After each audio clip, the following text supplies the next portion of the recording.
with the hybrids, putting hybrids outside of a rural community, how easy it is if you just take a little bit of storage and some inverters and you drop them in to that community and then have that utility offer their consumers an off-peak rate that coincides with the production of the hybrid right outside of town.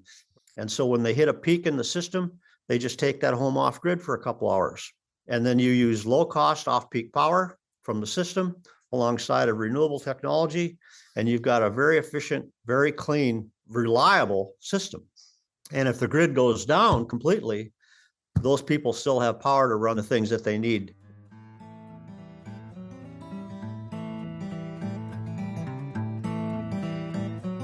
Permitting and transmission remain the biggest barriers to accelerating large-scale renewable energy deployment.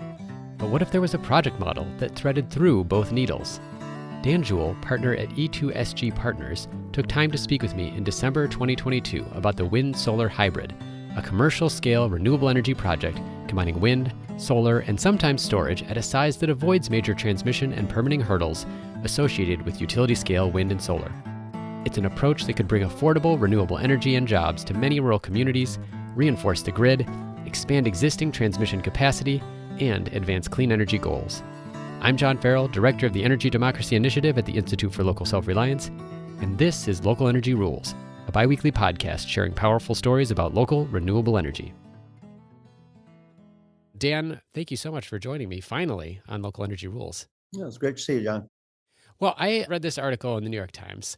The lead author was Justin Gillis, and it was about transmission. And I thought of you as soon as I read this and about your solar wind hybrid projects, because what they said was not that the big issue of expanding transmission to get a clean energy system isn't important, but what they said is there's overlooked opportunity to expand capacity on our transmission system, on the lower voltage transmission system, by basically just putting in new power lines on existing towers, that we could add more line capacity and get a lot more clean energy on the system without having to go through the very laborious and long process of permitting brand new transmission lines, and that we should definitely go full steam ahead there. So I just wanted to start with that, Dan, and hear from you, like, how does this issue of transmission capacity play out in terms of this project concept that you've been nurturing, the solar wind hybrid? Well, I think it's a paramount issue for the development of renewables as we move out in time. Historically, John, I built a lot of community-based wind farms over the years and did my fair share of MISO applications and application into the transmission system. And I could basically see the writing on the wall that the transmission system was being overtaxed by trying to force big power into the grid where it's really not designed to take it. So we either had to spend massive amounts of money to try to upgrade the system, which is part of the application forms and the MISO application into getting for grid access, or we had to try to move closer to the load to get away from the transmission problems. And both of those are big problems, because if you try to move closer to the load, you run into permitting issues in developing large projects. Just try to site hundreds of turbines in an area where there's a lot of people. You're always going to run into one or two that people just don't want to see that. And you can understand that. And so when I was looking at that and developing my project, I thought, well, there's got to be a different way. And, the community-based development that we did, we always connected into the lower voltage system. Just it was more of an economic decision than it was a technical decision. And so I looked at that. And then when I built my shop in Woodstock, my first wind farm in 1998, I had to build a shop, and the rural electric co-op wanted $25,000 to run the wire up to the building. And that was a lot of money at that time for me. And so I thought, well, I can do something different. So I called up Elliott Bailey. I don't know if you remember Elliott. He was a small wind turbine manufacturer in Duluth for many years called Whirlwind. And he's an old friend of mine. He passed away, unfortunately. And I talked to Stan Ovashinsky, who was one of the fathers of solar power, to buy some solar panels. And I put a small wind turbine up at the shop with some solar panels to provide power for me, along with some batteries and an inverter. And it worked great. And I could see over the time that when high pressure would move in, the wind would slow down, the sun would come out, and we'd have all kinds of solar power. And then as soon as the low pressure moved in, the wind would kick up and the wind turbines were doing their thing. And so there was a real match there. And it was a load matching match to where the wind was always blowing when it was cold and windy, and the sun was always shining when it was hot and sunny. And so that kind of pushed me to think maybe we should look at this hybrid technology and pushing that idea of matching these two together and then tying them in at the lower voltage system to where we could blend the power into the grid and not try to force it in where it's costs tons of money and causes all kinds of technical issues. And that was kind of the driving force. And so the transmission issue itself was one of the driving mindsets for us to look at how can we economically put in commercial scale power into the system and do it in a more efficient way and not really tax the transmission system, but actually help it. The other thing that we can do by doing these hybrids on the what I call the mid-grid level, which is basically below 115 kV, we can add a value to the system by adding ancillary services where you can do voltage support, frequency support, and things that the rural power systems experience, whereas the big cities, they really don't experience that because they have all of the high voltage. That was the mindset on it. And so the transmission was always a big deal for us to try to alleviate that long-term problem. And that was why we developed the hybrids in the first place, was because of that issue. I really appreciate you kind of giving some context too about the different voltage levels on the system. So in my house, I've got either 120 or 240 volts. On the transmission system, we talk about kV, kilovolts, so 1,000 times up. Can you give me some sense, like the power lines that might in my like distribution feeder that run down my alley? What are those at? How does that compare to this mid-grid level you're talking about? And then what are those big steel towers I see along the highway? What voltage do those run at? Okay, well, so if you look at your house, most people are single phase. And so there's two wires coming to your house. And that voltage is usually right around 240 volts, right? That's the voltage that we use, 120, 240. And if out on the pole, there's a transformer that kicks from 120 up to 12,500 volts. And that's kind of the distribution voltage for most rural electric co-ops and most municipal utilities and within the communities, it's 12,500 volts. And then there's another level called the 25 kV, which is a little bit more commercial. And then that jumps up to 69,000 volts in most cases. And that's what we call the mid-grid, and that's where we tie in the hybrids. And those are mainly just wood poles with 3 good-sized wires on them. They're 3-phase power. And then from 69, it jumps up to the 115,000 volts, which is usually the 2-pole span, where you have 2 poles and 3 big wires on that. And that's 115,000 volts. And that jumps up to 345,000 volts, which is the big steel towers, the lattice towers that you see. And that carries the high voltage from the power plants out to us. And so if you think about that, all of those transitions from 345,000 volts down to 240 all requires a transformer and wires, hundreds of miles of wires. And those are the losses we experience in the transmission system. And that is another reason why we did the distributed hybrids, where we can produce commercial scale and deliver the power directly to where it's being consumed. And we eliminate all of those losses, all of the transformer losses, all of the wire losses, and a lot of the expense of having to upgrade the system for more load. It's a complicated system, but it's pretty straightforward when you look at the actual patterns of how they step up the voltage and step up the voltage. And if you think about building a big wind farm, let's say out in the middle of North Dakota or wherever, the voltage transition on that, if you think about it, the power comes off these turbines at 600 volts. That gets kicked up to about 34,000 volts. And then that gets kicked up to 115,000 volts into the big double poled. And then that gets kicked up to 345,000 volts. Then it comes all the way across from the middle of North Dakota to Minnesota. And then it goes back down again. So there's transformation losses on the way up, transformation losses on the way down, and all the wire losses in between are all eliminated by doing distributed hybrid technology, again, where we can deliver power directly towards being consumed.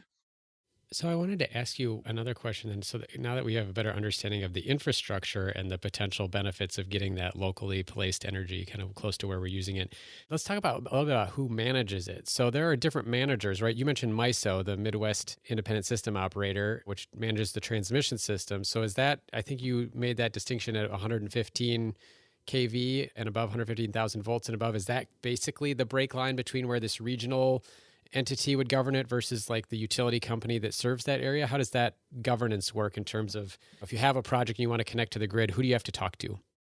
Well, technically, under the FERC rules, the Federal Energy Regulatory Commission rules, the MISOs and the PJMs, basically the RTOs, the Regional Transmission Authorities, they are in charge of everything from 115 and above, basically the big transmission system.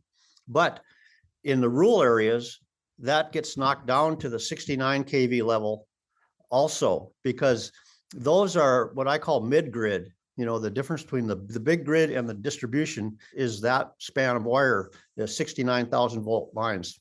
Those are technically not under MISO's jurisdiction, but the local utilities will basically grant them the operational authority through the state to manage those wires too, because they're all technically part of the transmission system, even though under FERC rules, they're really not part of the MISO mandate, but they're given to the MISO through the state authority. And that's because they need to regulate that also to control all of the demand and the flow of power. The MISO, their job is to manage the system as a whole, and the mid-grid voltage gets lumped into their authority just because it's an integral part of delivering power to the consumers. Below that, the distribution level is managed by the local distribution utility, if that made any sense. Yes, it made perfect sense. So you already kind of alluded to the solar wind hybrid projects. You build them at a smaller scale. So these, unlike that big wind farm example you gave, hundreds of turbines in North Dakota, the power gets stepped up, travels a long distance, step down, down, down.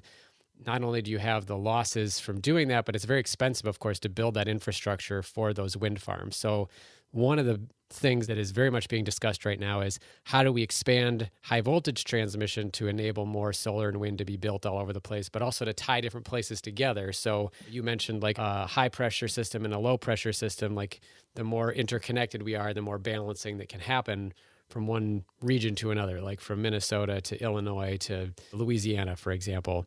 Not only does the solar wind hybrid avoid those losses, it avoids some of those infrastructure costs. Presumably then we could build it a little faster.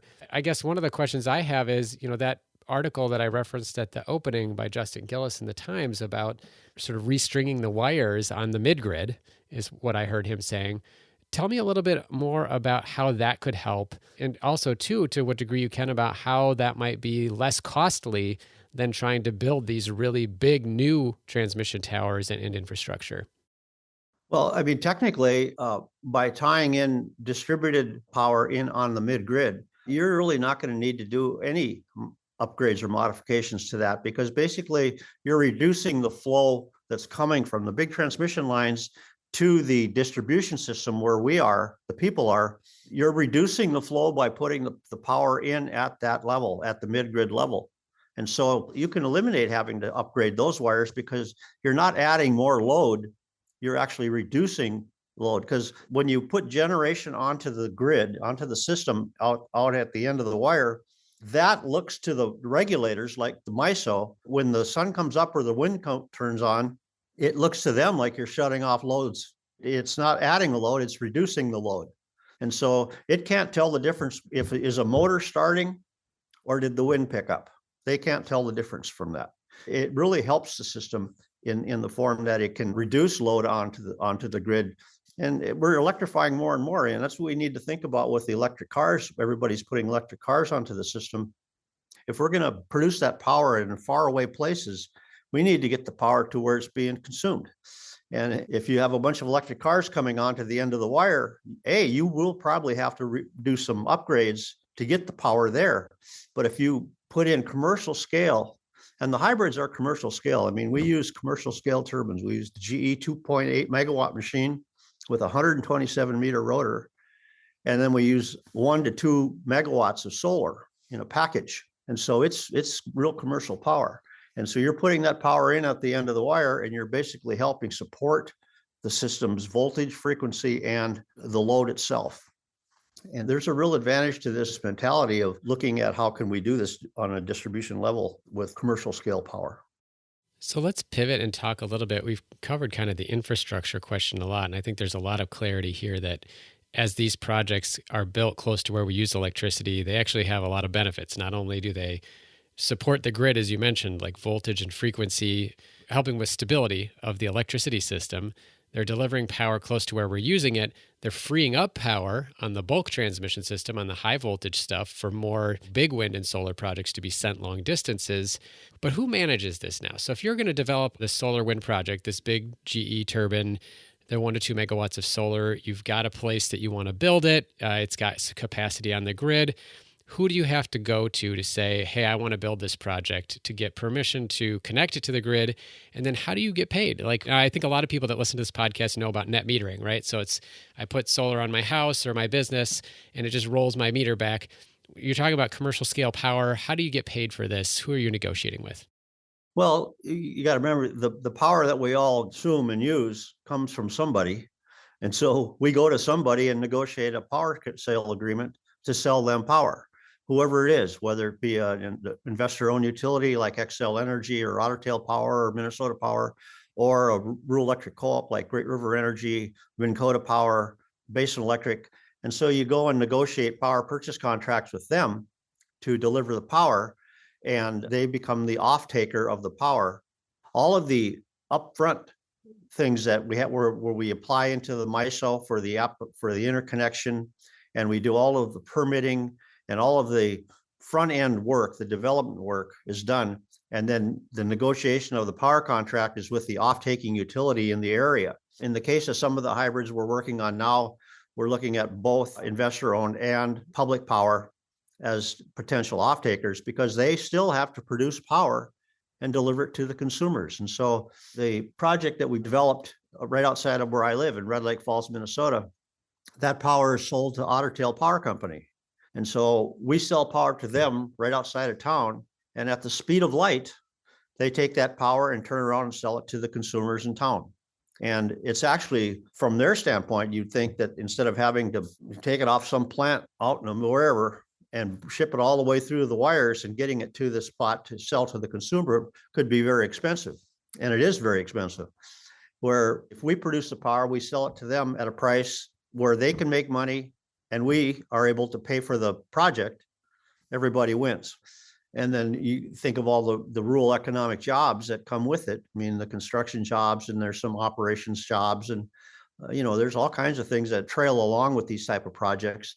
From the standpoint of economic development, it's a big deal. And if you're doing it for a rural electric co-op or a municipal utility, then you're keeping those energy dollars in the community and not exporting them out to some big power plant out in the middle of North Dakota. But of course, if I remember my history well here, despite the fact that there seem to be all these upsides to this project, that Red Lake Falls project, you actually had to fight the utility to some degree in order to get that online. Yeah. Well, they're monopolies. They've been spoiled for a long time, but the times have changed. I mean, we've been basically at odds with the utilities for many years, and that was mainly because of cost. They'd say, "Oh, well, that stuff is just too expensive."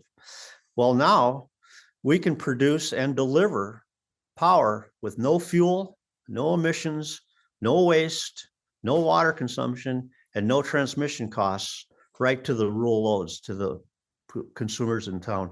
And so that's least cost energy. Those are the things that make our energy costs go up. And so historically, we've had to go in there and say, "Oh, well, we want to sell you power because it's clean and it's good for the environment and none of that." Well, it's more expensive, they'd always say, because we really weren't putting the real price of energy on the table. We were basically hiding the real price of energy through social costs. Now times have changed. And so we can produce and deliver power cheaper than coming off of a coal plant with all the emission regulations and all of the losses involved in that, and the cost of mining the coal and shipping the coal and doing all of the other stuff. All of those costs are higher than ours. I mean, we put this technology out in the field right outside of town. We use no fuel. We meet no emissions. There's no pollution. There's no transmission losses. And so we are economically ahead of the game. And so it's not like it used to be, where we had to fight with the utilities because it was an economic issue. Now we can partner with the utilities and help them provide clean energy to the rural consumers cheaply.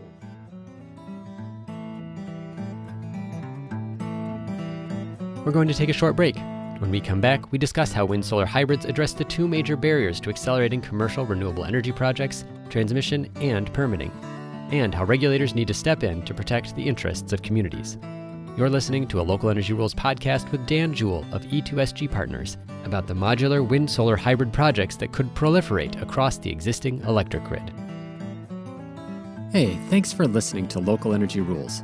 If you've made it this far, you're obviously a fan, and we could use your help for just 2 minutes. As you've probably noticed, we don't have any corporate sponsors or ads for any of our podcasts.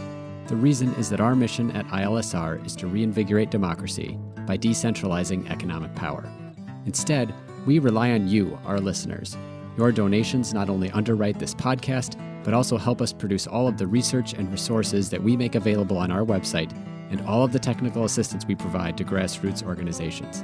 Every year, ILSR's small staff helps hundreds of communities challenge monopoly power directly and rebuild their local economies. So please take a minute and go to ilsr.org and click on the donate button. And if making a donation isn't something you can do, please consider helping us in other ways.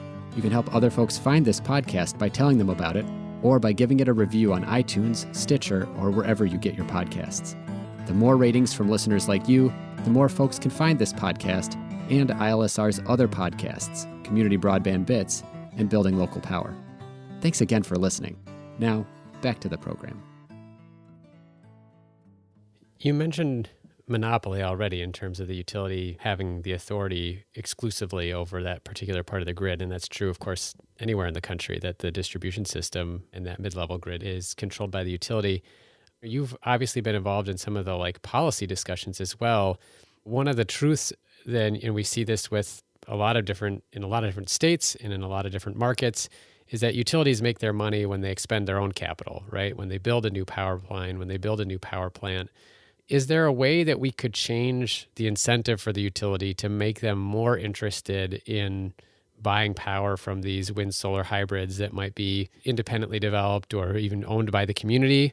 Ways that we could incent them to do that instead of continuing to look at it as an alternative to something that can make profit for them? Well, I'm sure there is a way to do it. People have to put their heads together to try to figure it out. I mean, that ball has been rolling down the hill a long time, and so it's going to be hard to change the course on it. But the reality is, and if I was a utility executive, I would take a step back and say, well, you know what? We need to figure out how to do this, because if we don't, the consumers will, because the technology is evolving dramatically, especially with the third leg of the stool, which to me is storage.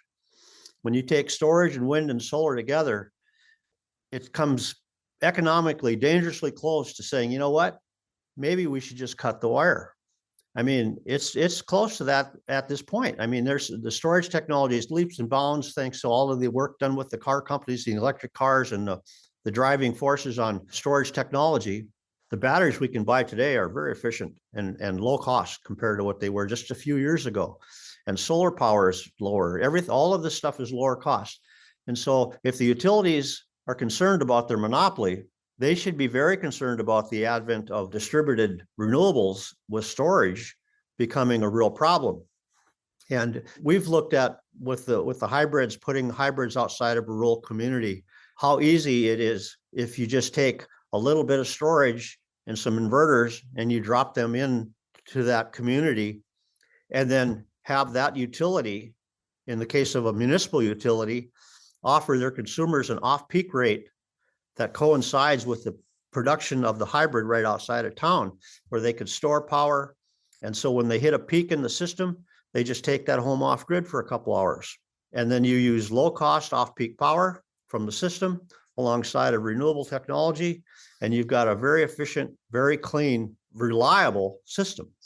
And if the grid goes down completely, those people still have power to run their lights and their computers and their furnace and the things that they need in their refrigerators and, their garage door openers, things that you kind of need. So that's what, if I was a utility executive, I'd be saying, look, I need to get my arms around this. We need to embrace this technology because it's game changing. The old way we've done it for years and years and years is under serious pressure with climate, and the power plants around here are tremendously old. If you look at the MISO, the average coal plant retirement is 40 years. That's how old they are when they retire the coal plants. They have been, and just look at their records. And the power plants we have that are powering Northwest Minnesota, and I'm using that because that's where I live.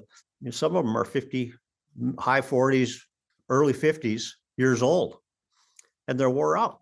One of the utilities here, they want to put a $1.6 billion carbon capture on a 52-year-old power plant. What's the economics of that? They are realizing that, and there's some pretty good, the folks at Xcel Energy, I think, have really started to get their, they're pretty sharp guys, and they've done a pretty good job of how they're managing it.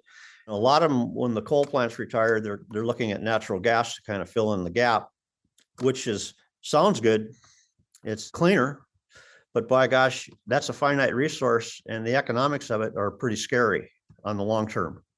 And so it all points to the three-legged stool: wind, solar, and storage. Actually, it's a four-legged stool: it's wind, storage, solar, and demand-side management. Basically, conservation technologies. You use conservation, storage, wind, and solar. That's when the wire clipper gets out. Have you been doing any work with demand response, Dan? Oh, yeah, absolutely. Yeah. We talked about this before. I've developed a thing called Solar Bank. It's basically a battery storage system, and it basically makes your house, it's an energy management system that uses solar and storage to manage energy within your home. And so you can buy off-peak power, buy cheap power at night, and then use solar and that storage during the day. I have one in my house. I've had it for 10 years, and it works great. That's the world that's coming in my book, is the solar, wind, storage, and demand-side management by the consumers. You've talked a lot now about how this, like the solar wind hybrid at this scale, it's commercial scale, so it's cost effective. It fits into the grid in a unique way. I was reading a study earlier this year about electrification in Minnesota. So you mentioned like electric vehicles. They're talking about finding ways to electrify home heating, which is obviously a really big energy use in the Midwest, especially the upper Midwest here in Minnesota in the winter. They said that if we tried to do like 100% electric for home heating, and this has a little bit to do with the technology they were modeling, which was with air source heat pumps that would use electric resistance heat as a backup, which is obviously really inefficient. But they'd say we need as much as like 30 gigawatts of new power plant capacity. It's like 30 nuclear plants, to give people a sense of the scale there. To what degree can these wind solar hybrids scale up to meet that kind of demand? I mean, obviously it's not going to be the only thing you build, but like, can they scale? Can we get gigawatts of new power capacity from stuff at this scale of like 5 megawatts a chunk? Well, yeah, I mean, it's just duplication. I mean, and the economics of the solar wind hybrid, we designed that to be a cookie cutter. Basically, the same turbines, the same solar, the same fence, the same wire, the same transformer. It's basically a cookie cutter process. And so you can just drop them out in between towns from here to Texas. I mean, it's easily scalable and extremely manageable. You're right. It's going to take a lot. With the electric cars, that's going to be a real challenge for us. We all wanted to decarbonize our transportation system, but we're not going to do it with the existing system we have today. It's going to be very, very difficult. I was very excited to hear the breakthrough in fusion. But they're saying, oh, that's 30 years out. So we got 30 years to figure this whole program out. But again, I think we can really make a lot of headway. And one of the things that's holding everybody back in our neck of the woods, rural Minnesota, and rural Minnesota is no different than most of rural America, these old, antiquated, draconian, all requirements contracts that have been in place since the 40s, where the G&T, the generation transmission utility, is forcing the rural electric co-ops and the small municipal utilities to buy this power, even though it's way more expensive than the stuff that's coming out of the box today, with the renewables. See, we see it firsthand with some of these utilities, these G&Ts, where they won't, we have one municipal utility that really wants to do a hybrid. They want to do it because they can see it's cheaper. I mean, we've run all the economics with them, and we thought if they put a hybrid on their municipal utility, they'd save close to 400 grand a year, 300 to $400,000 a year off their existing power price today per kilowatt hour. Can't do it because they have this all requirements contract, and the G&T basically sued them to say you can't do this. They filed an injunction. It's really terrible, I thought, but I think it's all gonna have to change pretty soon. But that's one thing I think we could really look at regulatorily is the all requirements contracts had their day when they first built the power plants for the co-ops. They needed a dedicated customer to pay for the power plant and all that good stuff. And that's all fine. But in the interim now, we have MISO, which is a market for electric power. So the power off that power plant can be sold into the market just as easy as forcing me to, as a consumer, to buy it at a much higher price than if I can buy it off the market. And so it's kind of an old school approach. And then they built those power plants 50 years ago, and they still haven't debt serviced those plants. What kind of business guys are they?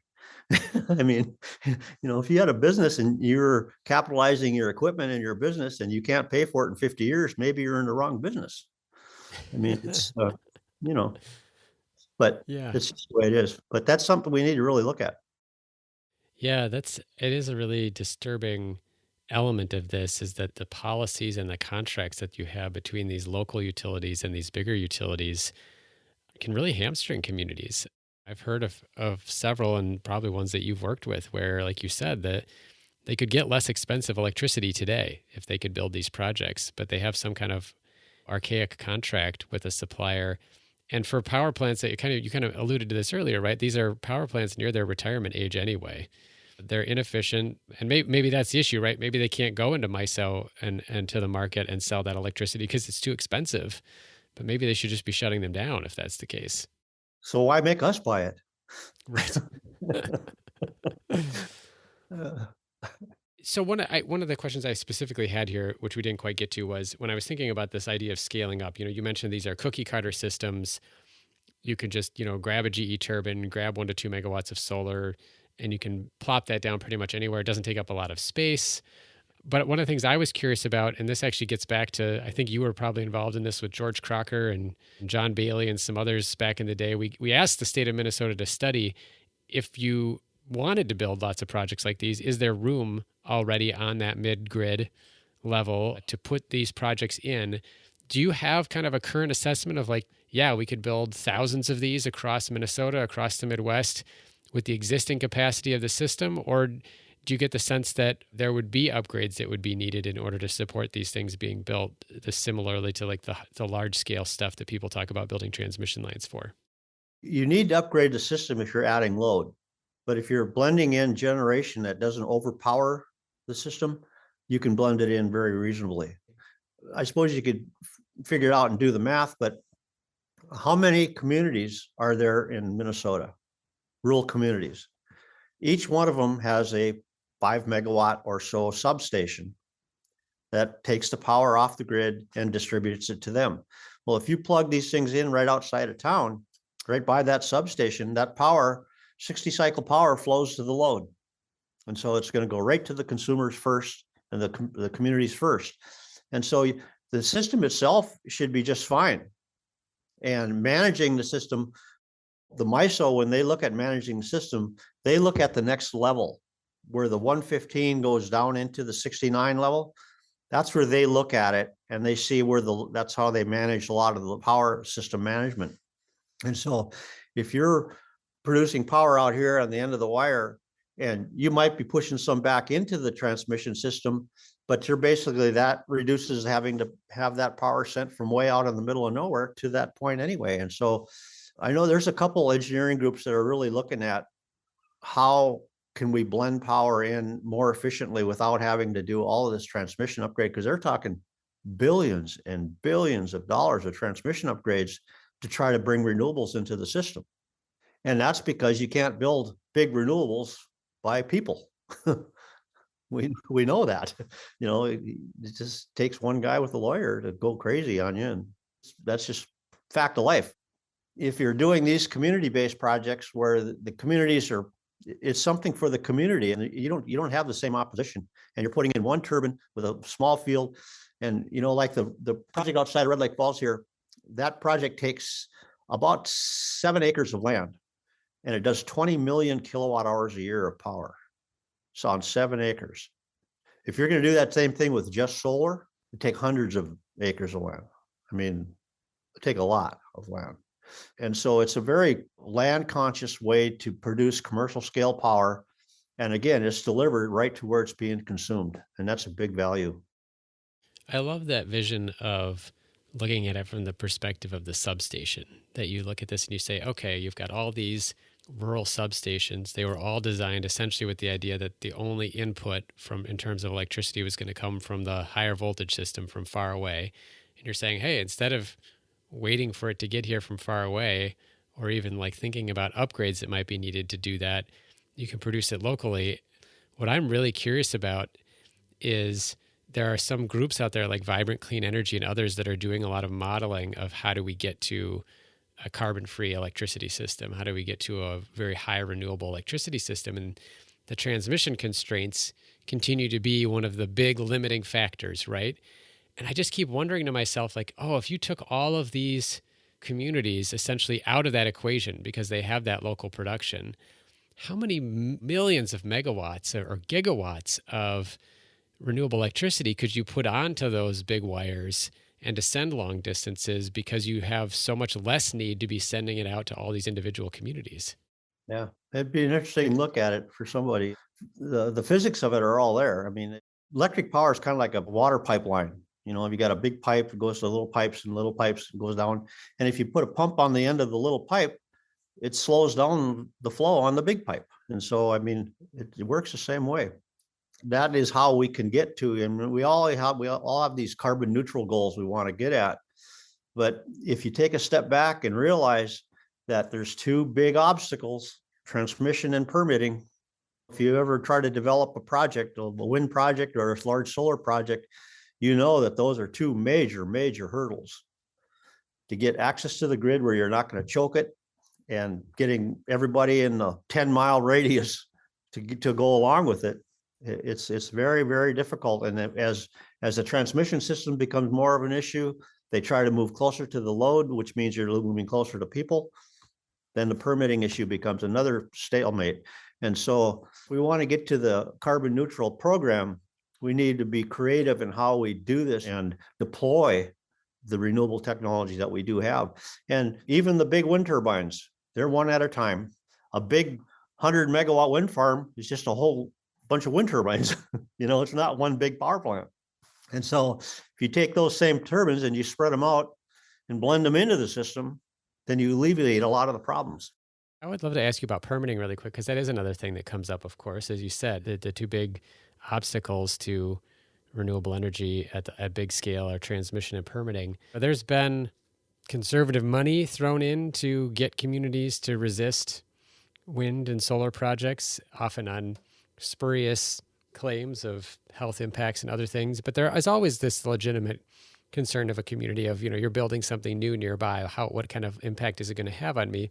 Do you find with the wind solar hybrids that permitting is a fairly, maybe for lack of a better term, emotional thing for the community? Or given that it's not that big, is it fairly straightforward?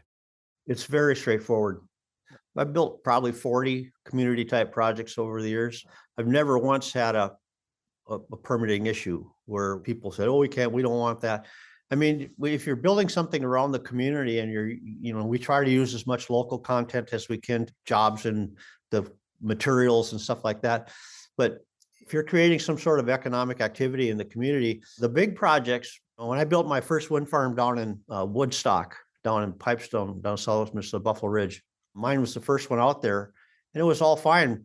But all of a sudden, all of these big companies come in and they just kind of push their weight around, and they say, well, if you don't do it, your neighbor's not going to, and they pit neighbors against each other. That just creates conflict within the community. If you're not trying to site a whole bunch of turbines, it's really not a permitting problem because you're not causing a huge visual impact. I learned a lot of this when I worked for the Danes back in the 80s, when wind power was first becoming commercialized. We would go over to Denmark and northern Germany, and the people loved it. And because you're putting one here, one there, over here, and some of them are owned by Jens and some are owned by Hans, and and they're just owned by different people that lived in the areas. And it triggered to me that it makes a lot more sense to try to do something like that than these big projects where the big multinationals come in. That was my whole mentality for the last 40 years, is trying to build stuff like that. Man, there's so many good things, but I think we've covered it all. I mean, just the whole scope and the whole range of ways in which this solves problems that confront us when we are talking about expanding access to clean energy. I mean, that you've got the scale issue that helps to avoid the transmission and the permitting problems. You've got the energy savings that come from doing it at a commercial scale, but near to where we use electricity. As you said, it's that three-legged stool all in one project. You can do solar, wind, and storage. So you can use it to both support the local grid in terms of stability, technical stability. You can support local utilities and getting lower cost power. Well, I just want more people to hear about it. So I'm delighted that you took the time to talk with me today, Dan. So grateful you could be on the podcast. No problem, John. Thanks. Thank you so much for listening to this episode of Local Energy Rules with Dan Juhl of E2SG Partners, where we spoke about the opportunities in the wind-solar hybrid model of renewable energy development. On the show page, look for links to more stories about the wind-solar hybrid, as well as the regulatory proceeding that was necessary to get the recent Red Lake Falls project past utility obstacles, as well as some articles about PURPA, the federal law that governs the rules and pricing for such projects to get grid connected. Also check out episode 33 of Local Energy Rules, where Ed Marston and I talk about a federal court ruling that laid the groundwork for projects like Dan's solar wind hybrids. Local Energy Rules is produced by myself and Maria McCoy, with editing provided by audio engineer Drew Berschbach. Tune back into Local Energy Rules every 2 weeks to hear more powerful stories of communities taking on concentrated power to transform the energy system. Until next time, keep your energy local, and thanks for listening.